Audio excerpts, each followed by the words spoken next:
لوگوں کے لیے آزمائش ہیں. یہ بلب جل بجھ رہا ہے، اس سے کچھ نہیں ہوگا، بے فکر رہیں. یہ دونوں چیزیں لوگوں کے لیے آزمائش ہیں.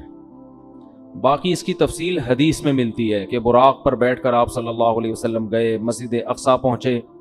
بہت دور ہے مسجد اقصیٰ، وہاں اللہ تعالیٰ نے تمام پیغمبروں کو جمع کیا جن کی آپ صلی اللہ علیہ وسلم نے امامت کی، اور پھر اللہ تعالیٰ نے آپ کو وہاں سے آسمانوں پہ لے گئے اور اپنا قرب عطا کیا. اور پھر آپ صلی اللہ علیہ وسلم کی مختلف پیغمبروں سے مختلف آسمانوں پر ملاقاتیں ہوئیں. آپ کو معراج میں 50 نمازوں کا تحفہ دیا گیا، جو آہستہ آہستہ کم ہوتے ہوتے 5. اس سے پتہ چلتا ہے کہ بارگیننگ جو ہے نا، بارگیننگ یہ تو اللہ اس کے رسول کے درمیان میں بھی ہوئی ہے. لوگ کہتے ہیں جو ہم نے قیمت بول دی بس اسی پہ خرید لو، ایک زبان. ایسا نہیں ہوتا بھائی. بارگیننگ آپ نے بولنے پر کوئی گورنمنٹ کی طرف سے پابندی نہیں. آپ 1 کروڑ روپے بول دو، ہم تو کہیں گے نا بھائی یہ اتنے کی دو گے تو ٹھیک ہے، تھوڑا کم کر لو، تھوڑا کم کر لو. تو لچک ہونی چاہیے انسان کی طبیعت میں. یہ نہیں کہ بس ایک ہی زبان ہے، جو بول دیا بول دیا. اب اللہ نے 50 نمازیں دی تھیں، کم کرتے کرتے کتنی کر دیں؟ وہی 5. سوال پیدا ہوتا ہے جب 5 ہی کرنی تھی تو 50 کہنے کی ضرورت کیا تھی؟ یہ ایسا ہی ہے جیسے اللہ تعالیٰ قرآن میں بعض دفعہ مشکل احکام دیتے ہیں لیکن ابھی صحابہ نے عمل کیا نہیں ہوتا کہ اس کو منسوخ کر دیتے ہیں. ایسا بھی ہوا ہے قرآن میں. یہ بتانے کے لیے کہ اصل تو ہم یہ حکم دینا چاہتے تھے مگر تمہاری رعایت میں ہم اپنے حکم کو چینج کر رہے ہیں. اگر پہلے ہی حکم دیا جاتا نا آسان والا تو پتہ کیا چلتا کہ اللہ اصل کیا چاہتے تھے اور آسانی کر کے کیا چاہتے ہیں. تو اصل تو یہ تھا کہ اللہ چاہتے تھے ہم دن میں کتنی نمازیں پڑھیں؟ 50 ٹائم. لیکن اللہ کو پتا تھا کہ یہ مشکل میں پڑ جائیں گے اور جہنم میں جانے والوں کی تعداد اور زیادہ بڑھ جائے گی. اس لیے اللہ نے کہا کہ میں تمہاری رعایت کرتا ہوں. جیسے بیوہ عورت کو نکاح کے پیغام سے اللہ نے منع کیا لیکن اللہ نے فرمایا اللہ کو پتا ہے تم باز نہیں آؤ گے تو اشارتاً پیغام بھیج سکتے ہو. اس زمانے کی بات ہے. تو اسی طرح قرآن میں آتا ہے کہ ہم حکم دے رہے ہیں کہ جب نبی کی محفل میں جاؤ تو پہلے کچھ صدقہ دیا کرو. پھر اللہ نے فرمایا اشفقتم ان تقدموا بین یدی نجواکم صدقہ، تم ڈرتے ہو کہ ہر چیز میں پہلے صدقہ دینا پڑے گا، چلو معاف کیا، نہیں دو صدقہ. ٹھیک ہے نا. تو یہ قرآن کی عادت ہے، اس سے اللہ کی رحمت کا پتہ چلتا ہے. اور یہ بھی کہ اسلام کے احکام میں بھی اللہ نے ہمیں یہ بتایا ہے کہ میں بھی تمہاری طبیعت کا، تمہاری کمزوری کی رعایت کرتا ہوں. تو جب اللہ ہماری رعایت کر کے احکام دے رہا ہے تو ہمیں بھی اپنے ماتحتوں کا خیال بولو کرنا چاہیے. اللہ ہمیں بتاتا ہے کہ اصل تو میں یہ کہنا چاہتا ہوں، یہ چاہتا ہوں حکم ہو، لیکن تم نہیں عمل کر سکو گے، چلو یہ اس پر عمل کرو. تو جب اللہ انسانوں کی رعایت کرتا ہے تو انسانوں کو بھی چاہیے کہ وہ ایک دوسرے کی رعایت کرا کریں. اتنا بوجھ کسی پہ نہ ڈالیں کہ بس تیر کی طرح سیدھے چلو تم. ایسا نہیں ہو سکتا بھائی. انسان ٹیڑھا میڑا ہے، آڑا ترچھا ہے، اس کو بالکل ہر چیز میں ایکوریٹ کرنے کی کوشش کریں گے، نہ کوئی بھی نہیں ہو سکتا. کوئی بھی کا مطلب مسجد کا امام بھی پورا سیدھا، نہ مفتی صاحب پورے سیدھے ہو سکتے ہیں، نہ مسجد کا امام ہو سکتا ہے، نہ کوئی بزرگ پورے ایکوریٹ ہو سکتے ہیں. لوگ کہتے ہیں مفتی صاحب نے اس دن بیان میں یہ بول دیا تھا، مفتی صاحب اس دن وہاں انڈا موڑ پہ بیٹھے ہوئے ٹانگ پہ ٹانگ رکھ کے چائے پی رہے تھے. یہ علماء کے بیٹھنے کا طریقہ نہیں ہوتا. اس دن مفتی صاحب نے کہہ دیا تھا بھاڑ میں جائے. چلتا ہے مارکیٹ میں سب. ہاں کچھ لوگ بیٹھے ہیں کیڑے نکالنے کے لیے. کچھ لوگ کیا ان کا کام ہی یہی ہے کہ اس کے کیڑے جمع کر کے ایک شاپر میں لا کے پوری کیڑوں کی دکان کھولی ہوئی ہے انہوں نے. وہ ان کا کام ہی یہی ہے کہ ایک دوسرے کی غلطیوں کو ہائی لائٹ کرنا. اور خود اتنے بڑے بڑے بلینڈر ان لوگوں سے ہوتے ہیں کہ اگر کوئی دوسرا ان کی غلطیاں جمع کرنا شروع کر دے تو الامان والحفیظ. تو لچک ہے بھائی، لچک. لوگوں کی رعایت کیا کرو. نمازیوں کی رعایت کا حکم ہے مسجد کے امام کو. اتنی لمبی نمازیں نہ شروع کر دو کہ لوگ کھڑے کھڑے تھک جائیں. حضرت معاذ تھے، حضرت جابر بن عبداللہ، انہوں نے اتنی لمبی عشاء کی نمازیں پڑھانا شروع کر دی، سورہ بقرہ پڑھتے تھے پوری اس میں نا. اب ایک صحابی تھے وہ کھڑے کھڑے تھک جاتے، وہ ایک دن نماز توڑ کے چلے گئے اور جا کے نبی صلی اللہ علیہ وسلم سے شکایت کی کہ یہ اتنی لمبی عشاء کی نماز پڑھاتے ہیں. اچھا جب وہ گئے نماز میں تو ان کو صحابی رسول نے کہا کہ تم منافق ہو گئے ہو. تم کیا ہو گئے ہو؟ کیونکہ نماز میں تم کیا کر رہے ہو؟ شارٹ نماز چاہیے. یہ تو منافق کا دل نماز میں نہیں لگتا. تو فتویٰ دیا کہ تم کیا ہو گئے ہو؟ منافق. انہوں نے جا کے نبی صلی اللہ علیہ، حضرت معاذ بن جبل تھے، انہوں نے جا کے نبی صلی اللہ علیہ وسلم کو بتایا کہ یا رسول اللہ اتنی لمبی نماز پڑھا رہے ہو، اوپر سے مجھے فتویٰ کیا دے رہے ہیں، تم منافق ہو. تو آپ صلی اللہ علیہ وسلم نے حضرت معاذ کو بلایا. افتان انت یا معاذ، اتنا غضبناک ہوئے، اے معاذ تم لوگوں کو فتنوں میں ڈال رہے ہو نماز سے، یعنی تم تو ان کو آزمائش میں ڈال رہے ہو کہ نماز سے ان کے دل میں نماز کی نفرت پیدا کر رہے ہو، اور پھر آپ نے ان سے امامت چھین لی اور پھر تھوڑے دنوں بعد واپس امامت دے دی ان کو، یعنی تنبیہ کے لیے. تو امام کو چاہیے لوگوں کی رعایت کرے، خطیب کو چاہیے بیان میں بھی لوگوں کی رعایت کرے، ان کی مینٹل لیول سے اوپر کی باتیں نہ کرے، ایک دم 4 شادیوں پہ نہ آ جایا کرے، ٹھیک ہے، پہلے ان کو دوسری شادی سمجھائے، جب 6 مہینے میں یہ سمجھ میں آئے گی پھر تیسری. ہم ڈائریکٹ کیا کرتے ہیں، تو اس پہ لوگ کہتے ہیں یار یہ پتہ نہیں کس قسم کی باتیں کرتا ہے. تو جو جنگ میں کمانڈر ہے اس کو چاہیے وہ اپنے فوجیوں کی رعایت کرے، آپ اپنے ماتحتوں کی رعایت کرو. بیمار ہیں، ہمارے استاذ نے ایک بڑا اچھا اصول بنایا، ہم جامعۃ الرشید میں تھے، انہوں نے فرمایا کہ کوئی طالب علم اگر آ کے یہ کہتا ہے کہ میری طبیعت خراب ہے مجھے چھٹی چاہیے، تو چھٹی اس کو فوراً دے دو. یہ تحقیق بعد میں ہوتی رہے گی کہ طبیعت واقعتاً خراب بھی ہے یا نہیں ہے. وجہ اس کی ہے کہ امکان ہے کہ ٹوپی کر رہا ہوں، امکان ہے اس بات کا کہ ہو سکتا ہے جھوٹ بول رہا ہوں، لیکن اس کا بھی امکان ہے کہ ہو سکتا ہے سچ بول رہا ہوں. اب آپ نے بدگمانی کر کے کہ یار لگ تو رانی ہے شکل سے کہ بیمار ہے، چھٹی نہیں دی اور وہ واقعتاً ہے کیا بیمار ہے، تو کتنی مصیبت میں آئے گا کہ نہیں آئے گا. تو وہ ہوتی رہے گی تحقیق، لیکن فوراً اس کو رخصت ملنی چاہیے کیونکہ اس کا خطرہ ہے کہ واقعتاً سچ کہہ رہا ہو. تو یہ بہت اہم پوائنٹ کی باتیں ہوتی ہیں، ہم لوگ ان چیزوں کا گھروں میں خیال نہیں کرتے. اپنے ماتحتوں کے ساتھ، ملازمین کے ساتھ، ہر ایک کے ساتھ جو ہے نا یہ خیال کرنا چاہیے کہ اس کی حیثیت سے زیادہ اس کے اوپر بوجھ نہ ڈالا جائے. خیر، اللہ تعالیٰ نے اپنے حبیب صلی اللہ علیہ وسلم کو رات میں بلایا. تو میں یہ عرض کر رہا تھا کہ حدیث میں تفصیل بہت زیادہ ملتی ہے کہ آپ آسمانوں پر گئے، یوسف علیہ السلام سے ملاقات ہوئی، موسیٰ علیہ السلام سے ملاقات ہوئی، عیسیٰ علیہ السلام سے ملاقات ہوئی، ابراہیم علیہ السلام سے، اور پھر اللہ نے آپ صلی اللہ علیہ وسلم کو نمازوں کا تحفہ عطا فرمایا. تو یہ بہت احادیث میں اس کی تفصیل ملتی ہے، اور یہ سارے کام رات کے تھوڑے سے حصے میں ہوئے. پہلے تو میں اس بات کے تھوڑے سے دلائل دوں گا کہ یہ خواب نہیں تھا، یہ جاگتی حالت میں آپ کے جسم اطہر کے ساتھ ایک معجزہ تھا. غامدی صاحب کہتے ہیں یہ کیا تھا، خواب تھا. تو اب ہم غامدی صاحب کے دلائل بھی پیش کر دیتے ہیں اور پھر قرآن و سنت کے دلائل بھی. غامدی صاحب نے کہا ہے کہ رؤیا جو ہے نا عربی میں خواب کو کہتے ہیں.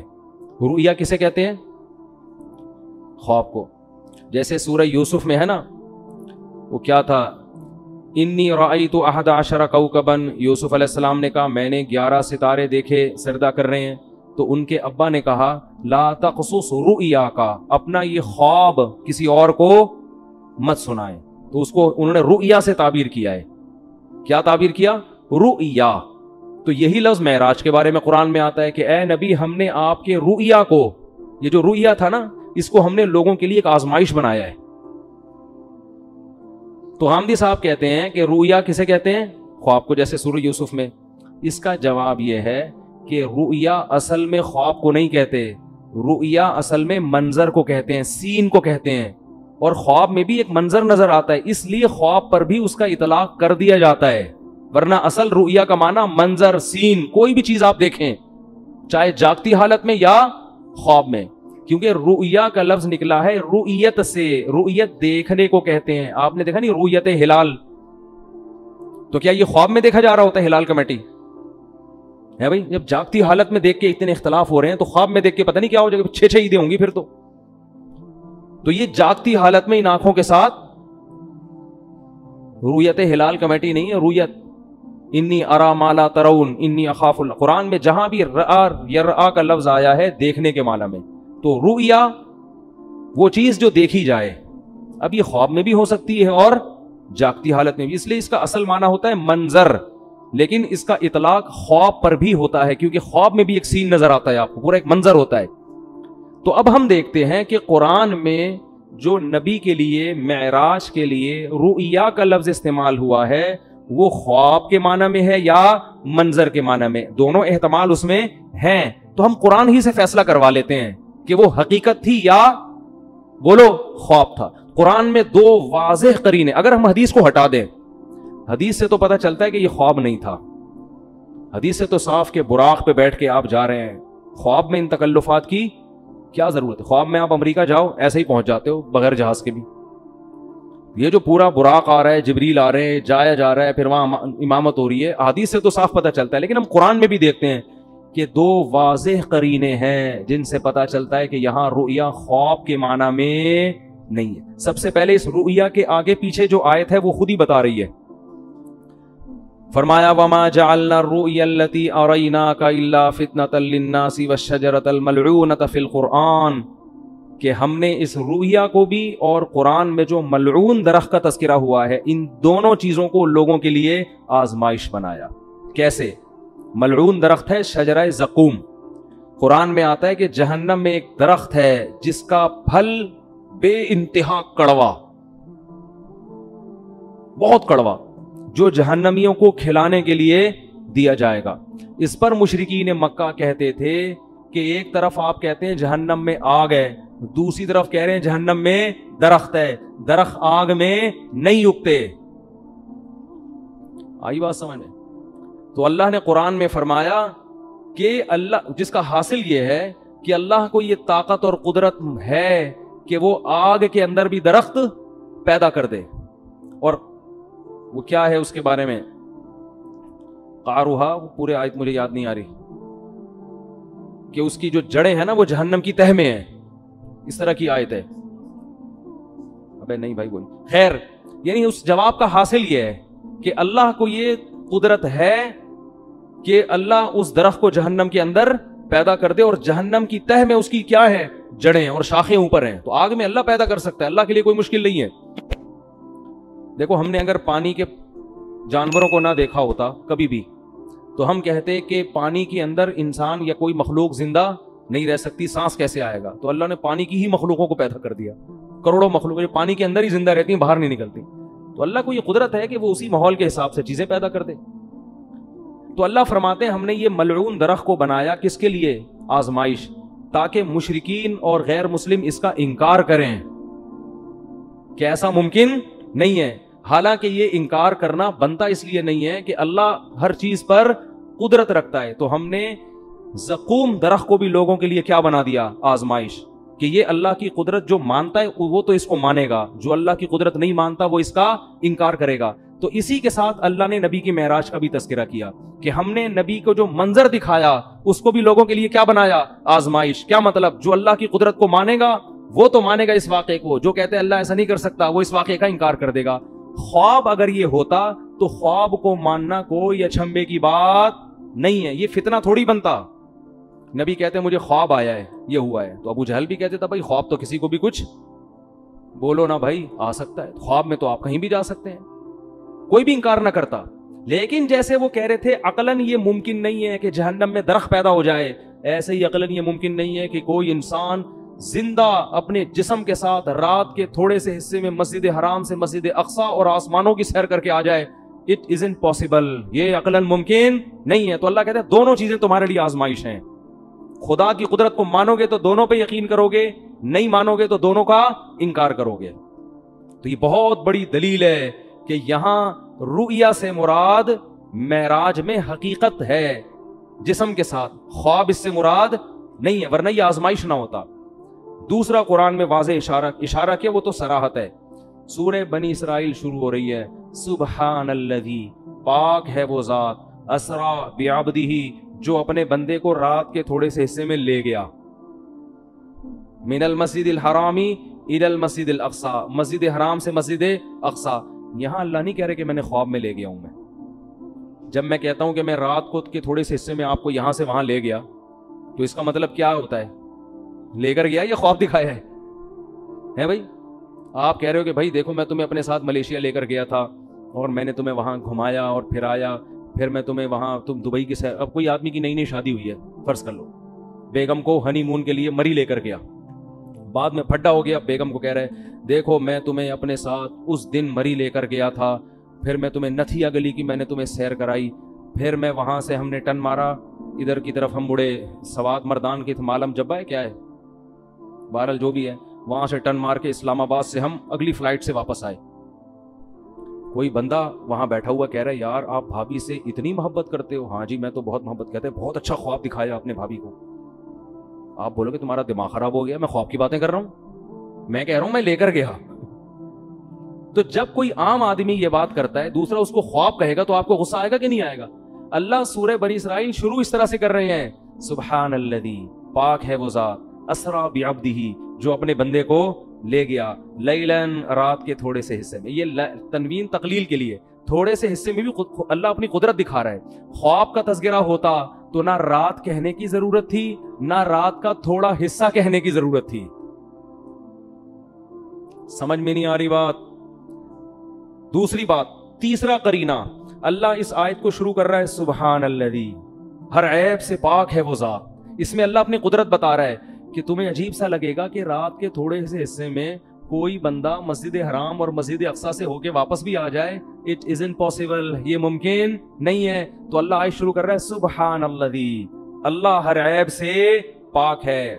وہ عاجز نہیں ہے کہ کچھ کرنا چاہے تو اس کو اسباب کے تانے بانے جوڑنے پڑے, ٹائم دیکھنا پڑے, بھائی اتنے ٹائم میں تو یہ ممکن نہیں ہے, اس لیے اللہ عیب سے پاک ہے. تو یہ تیسرا قرینہ ہے. خواب ہوتا تو اللہ سبحان اللہ کا ذکر نہ کرتا. عجیب چیز کو دیکھ کے ہم کہتے ہیں نا سبحان اللہ, اچھی کہو کہتے ہیں, وہ کون پنجاب میں جب تقریر ہوتی ہے کہتے ہیں اچھی کہو سبحان اللہ, تو انہوں نے کوئی بڑا ٹیکنیکل پوائنٹ مارا ہوتا ہے. خوابوں کی باتوں پہ کوئی اتنا زیادہ نہیں ہوتا سبحان اللہ, ٹھیک ہے نا. تو اللہ فرما رہے ہیں کہ یہ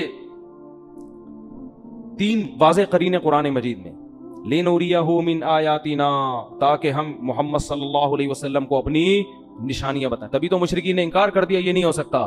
اگر خواب کی بات ہوتی تو وہ انکار نہ کرتے. پھر جب انکار کیا تو اللہ فرماتے ہم نے اس واقعے کو آزمائش بنایا. باقی اس میں حکمت کیا تھی؟ یہ معجزہ اللہ نے کسی اور پیغمبر کو نہیں دیا. ہر پیغمبر کو الگ قسم کے معجزے ملتے ہیں. حضرت عیسیٰ علیہ السلام کو جو معجزے ملے نا, وہ کہا جاتا ہے کہ سب سے زیادہ معجزے اللہ نے حضرت عیسیٰ کو دیے ہیں. مردے کو زندہ, کوڑ کے مریض کو شفا, پیدائشی نابینے کی آنکھیں واپس, مٹی کا پرندہ بنا کے پھونک ماری, پھڑ پھڑ پھڑ کر کے اڑ رہا ہے. یہ بہت ہی عجیب قسم کے معجزے. علماء کہتے ہیں کہ حضرت عیسیٰ کے دور میں علم طب جو تھا نا, میڈیکل سائنس, وہ اس وقت کافی عروج پہ پہنچ چکی تھی. حکمت کا علم, حکیم, بڑی بڑی پیچیدہ بیماریوں کے علاج دریافت ہو گئے تھے. لیکن ساری دنیا کے سارے حکیم کہتے تھے کوڑ کے مریض کا علاج ممکن نہیں ہے. ایسی کوئی دوا نہیں ہے کہ پیدائشی نابینا کی آنکھیں آ جائیں, بعد میں بینائی جائے تو آ سکتی ہے, جو پیدا ہی نابینا ہوا ہو اس کی آنکھیں نہیں آ سکتی. ایسی کوئی دوا نہیں ہے کہ مردے کو کھلاؤ اور اس میں جان آ جائے. نہیں آ رہی بات سمجھ؟ جو مر گیا وہ ختم, فینش, اب ٹھیک نہیں ہو سکتا.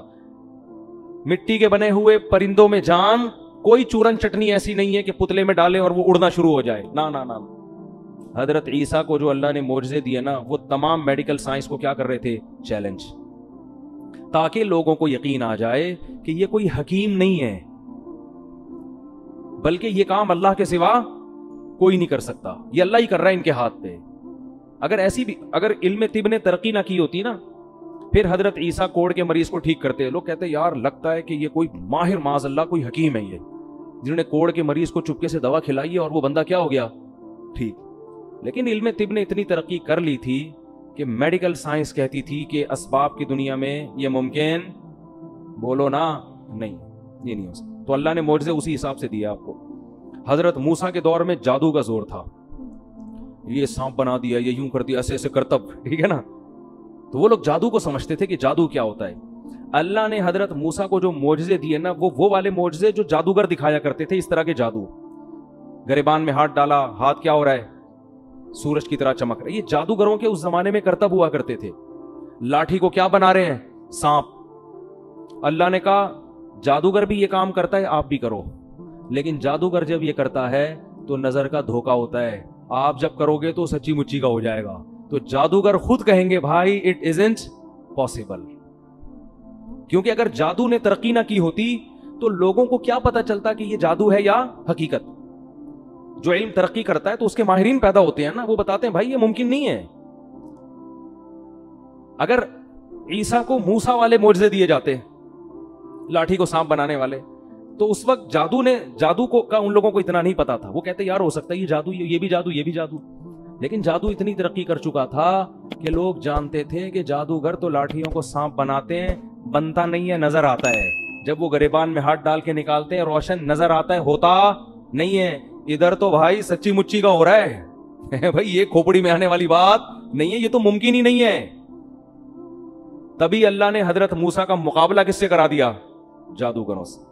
اور ہزاروں جادوگروں نے جب لاٹھیوں کو پھینکا ہے, یخیل الیہ من سحرہم انہا تسعی, قرآن کہتا ہے پبلک کو دیکھنے میں ایسا لگا, حقیقت میں نہیں تھی وہ, دیکھنے میں ایسا لگا, ان کے جادو نے نا آنکھوں کو ایسے پردے ڈال دیے تھے, پبلک کو اور حضرت موسیٰ کو ایسا لگا کہ یہ سانپ ہے جو میری طرف دوڑ رہا ہے. اللہ خود قرآن میں کہتے ہیں یخیل, خیالی دنیا میں تھا, حقیقت میں ایسا نہیں تھا. ادھر موسیٰ علیہ السلام کو اللہ نے کہا آپ لاٹھی زمین پہ ڈالیں. جب حضرت موسیٰ نے ڈالی ہے فَإِذَا هِيَ ثُعْبَانٌ مُبِينٌ, واقعی اژدہا بن گئی. تبھی تو قرآن کہتا ہے کہ جادوگر ایک سیکنڈ بھی نہیں ٹھہرے, فوراً سجدے میں گر گئے. یہ نہیں کہ انہوں نے مشورہ کیا ہو کہ بھائی یہ دیکھو ذرا یہ بھی جادو ہے, ہمارا بھی جادو, تو ایکچولی ذرا ہم غور کرتے ہیں, ایک کانفرنس بلاتے ہیں, ہمارا آپس میں اس میں مذاکرہ ہوگا کہ اس کا لیبارٹری ٹیسٹ کروائیں کہ یہ سانپ واقعی سچی مچی کا ہے یا جھوٹی موٹی کا ہے کیا یہ. قرآن کہہ رہا ہے نا نا نا نا نا, فَأُلْقِي, دو لفظ قرآن میں بلاغت کے, ایک فا اور ایک القیہ. فا کا مطلب فوراً, ادھر لاٹھی سانپ بنی ہے, ادھر جادوگر فوراً. اور قرآن کہہ رہا ہے سجدے میں گرے نہیں, القیہ, گرا دیے گئے. گرا دیے گا کیا مطلب؟ اس کو کہتے ہیں ریفلیکٹ ایکشن. بعض دفعہ سوتے میں استری کے قریب آپ کا ہاتھ آتا ہے اور لاشعوری طور پر پیچھے ہٹ جاتا ہے, ہوتا ہے نا ایسے. یار ایک تو آپ لوگ کو اب سائنس اور ٹیکنالوجی بھی سکھانی پڑے گی. دیکھو دھماکہ ہوتا ہے بعض دفعہ, ہم اچھلتے پہلے ہیں, سوچتے بعد میں کہ ہوا کیا ہے. ایسا ہی ہے کہ نہیں ہے؟ اللہ نے ہمارے اندر کچھ لاشعوری ایسی سینس رکھی ہے, وہ ہمیں حادثات میں کام آتی ہے. کیونکہ حادثے جب ہو رہا ہو تو پہلے سوچ کے پھر آپ عمل کرو تو ٹائم بولو نکل چکا ہوتا ہے. بعض دفعہ ٹائم کیا ہو چکا ہو. دیکھو ایک کتا آپ کے پیچھے آ رہا ہے تو آپ سوچتے ہو, پہلے تو یہ سوچتے ہو میرے ہی پیچھے آ رہا ہے, کسی اور کے پیچھے تو نہیں جا رہا. سوچنے کا ٹائم ملتا ہے نا آپ کو, کیونکہ جیسے کتا بھاگ سکتا ہے آپ بھی بھاگ سکتے ہو. آپ سوچتے ہو, پھر آپ غور کرتے ہو نہیں یار یہ میری طرف ہی آ رہا ہے, کتنی اسپیڈ سے آ رہا ہے, اسپیڈ چیک کرتے ہو آپ اس کی. پھر آپ یہ سوچتے ہو کہ اس سے بچنے کا میرے پاس بھاگنے کے علاوہ بھی کوئی راستہ ہے. اگر بھاگنے کے علاوہ راستہ ہے تو مجھے تگڑ بھاگنے کی کیا ضرورت ہے. تو آپ کا دماغ کام کرتا ہے, آپ پتھر اٹھا لیتے ہو کہ یار پتھر سے ماروں گا بھاگ جائے گا, تو مجھے بھاگنے کی ٹینشن لینے کی ضرورت نہیں ہے.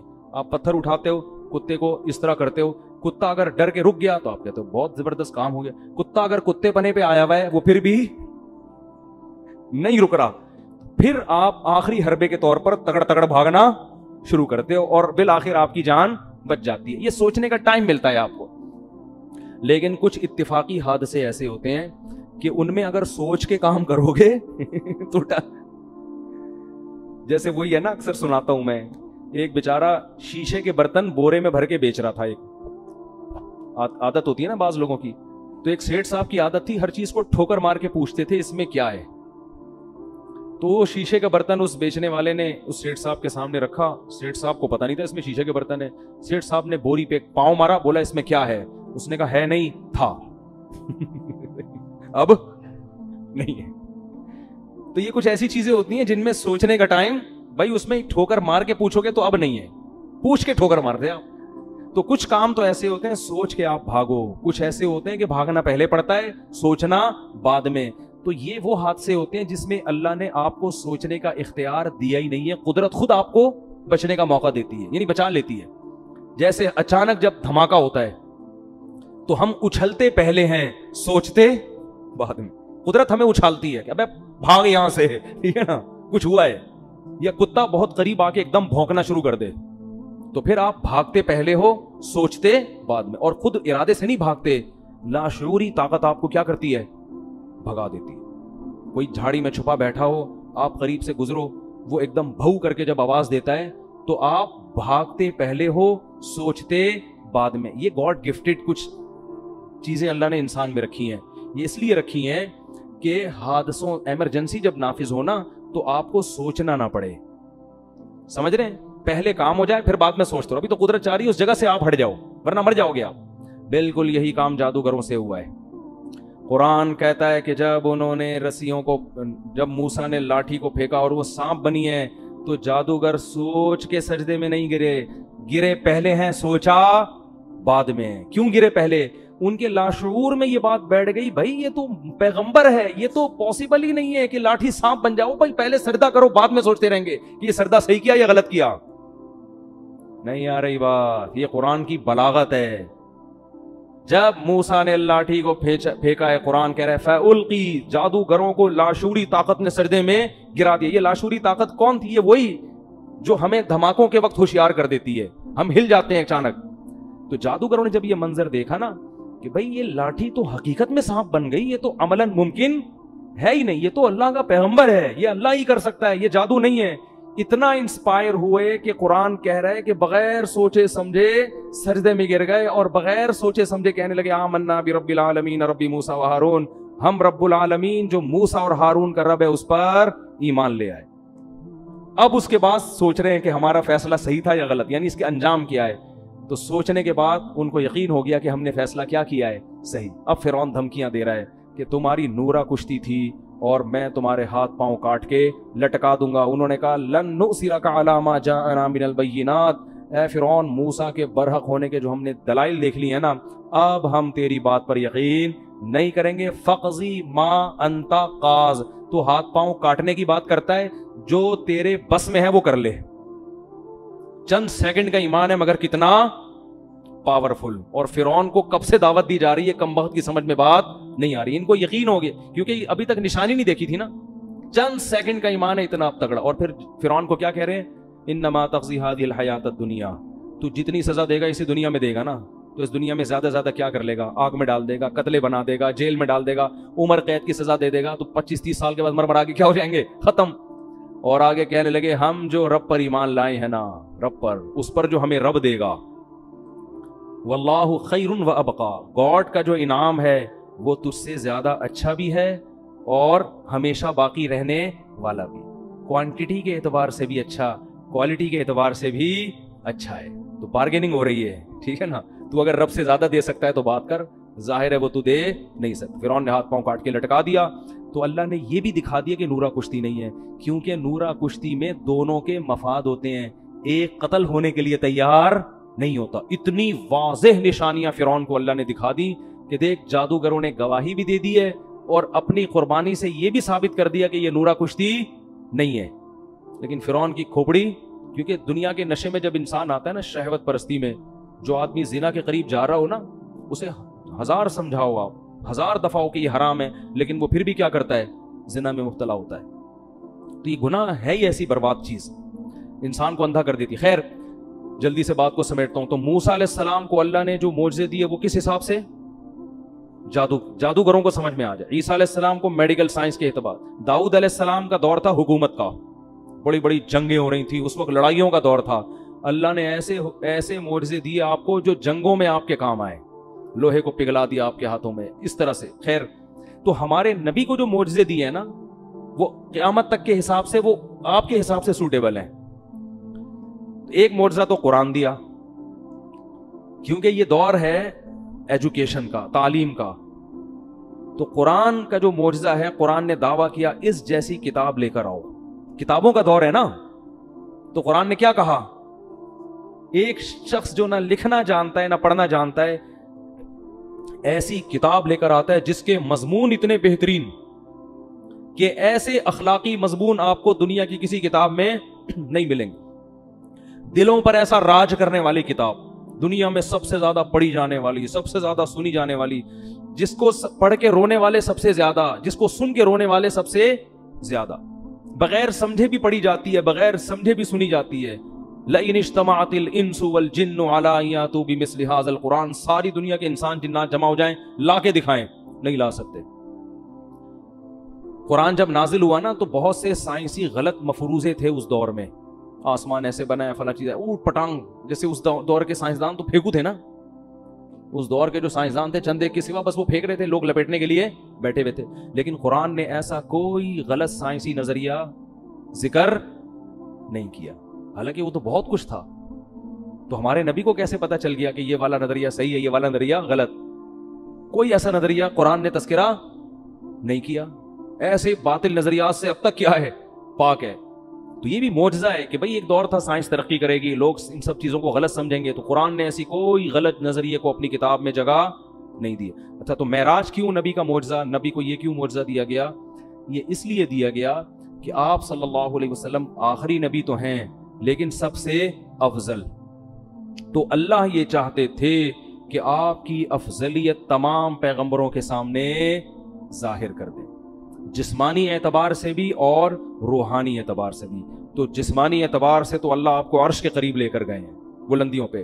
روحانی اعتبار سے نماز سب سے اہم ترین عبادت ہے, تو اللہ نے تمام پیغمبروں کو آپ کا مقتدی بنایا, آپ کو امام بنا کے یہ بتا دیا کہ روحانی اعتبار سے بھی یہ آپ سب پر فضیلت رکھتے ہیں. زبانی بتا دینا کافی نہیں ہوتا, پریکٹیکل کروایا جاتا ہے. جس کے پیچھے انسان نماز پڑھتا ہے اس کا احترام کرتا ہے نا. کیا خیال ہے بھائی ہم ان کے پیچھے کیا پڑھتے ہیں؟ یہ اللہ کے دربار میں حاضری کے وقت ہمارے رہبر ہوتے ہیں. تو اللہ کے ہاں تو سب سے اہم چیز کیا ہے؟ نماز. تو اللہ نے کیا کیا, آدم علیہ السلام, موسیٰ علیہ السلام, یوسف علیہ السلام, داؤد علیہ السلام, زکریا علیہ السلام, عیسیٰ علیہ السلام, سارے پیغمبروں کو بولا چلو بیت المقدس میں صفے بنا کے کھڑے ہو جاؤ. سب کو اللہ نے بیت المقدس میں حاضر کیا. ادھر نبی صلی اللہ علیہ وسلم کو براق پہ بٹھا کے بیت المقدس لے جایا گیا, اور مصلی آپ کے لیے خالی تھا. تمام پیغمبر انتظار کر رہے ہیں, اور آپ صلی اللہ علیہ وسلم نے آ کے ان کو نماز میں ان کی امامت کی. اس میں یہ بھی حکمت کہ آج کے بعد سب سے افضل کون ہے؟ محمد صلی اللہ علیہ وسلم. سب کی موجودگی میں مصلی پہ کون کھڑا ہوگا؟ ابے بولنے میں کیا جا رہا ہے؟ نبی صلی اللہ علیہ وسلم. دوسری بات کہ اب تمام پیغمبروں کی شریعتیں کیا ہو گئی ہیں؟ منسوخ. کیونکہ سب نے نماز اخپل طریقے سے نہیں پڑھی ہے, اپنی اپنی شریعت کے مطابق. کس طرح سے پڑھی ہے؟ ظاہر ہے جیسے امام پڑھتا ہے ویسے ہی مقتدی پڑھتے ہیں نا. یہودیوں کی نماز الگ تھی, عیسائیوں کی الگ تھی, ان سے پہلے آسمانی مذاہب کی نمازیں الگ تھیں. اب جب نبی آ گئے تو نماز کیسے ہوگی؟ جیسے نبی پڑھائیں. کیا مطلب؟ نماز یہ ایک سائن ہے, علامت ہے شریعت کا, کیونکہ سب سے بڑا شعار ہے نا. تو اللہ نے بتا دیا نبی کے دنیا میں آنے کے بعد اب کوئی بھی دنیا میں آئے گا تو ان کے طریقے سے اسلام پہ چلنا ہے, اخپل طریقے سے اسلام پہ چلنے کی اجازت نہیں ہے. اسی وجہ سے جب حضرت عیسیٰ علیہ السلام قرب قیامت میں نازل ہوں گے تو اپنی شریعت کو فالو نہیں کریں گے, بلکہ محمد صلی اللہ علیہ وسلم کی شریعت کو فالو کریں گے. جب نازل ہوں گے نا دمشق کی مسجد میں, تو امام مہدی مصلی پہ کھڑے ہوں گے نماز پڑھانے کے لیے. تو حضرت عیسیٰ جب آسمانوں سے نیچے اتریں گے تو حضرت مہدی ان کے لیے مصلی خالی کریں گے کہ آپ نماز پڑھائیں. وہ کہیں گے نا نا نا نا, اس کام کے لیے اللہ نے اس امت کو منتخب کیا ہے. سمجھ میں؟ شریعت اس امت ہی کی, کیونکہ یہ آپ ہی, میں امامت کرنے کے لیے بولو نہیں, تمہارے امام پہلے سے نبی آپ صلی اللہ علیہ وسلم امام ہے, وہ ان کی امامت ابھی بھی ہے. پھر کیوں تشریف لائے بھائی آپ؟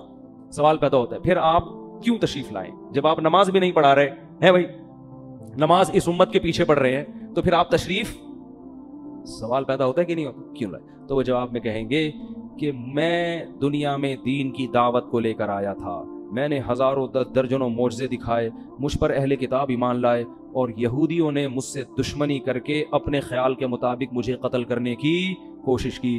اب یہودی میرا تو دشمن ہے, اور اسلام کا بھی سب سے بڑا دشمن کون ہے؟ یہودی. تو یہ ہم دونوں کا مشترک دشمن ہے. تو میں اب اس امت کی قیادت کروں گا یہودیوں سے قتال کرنے میں.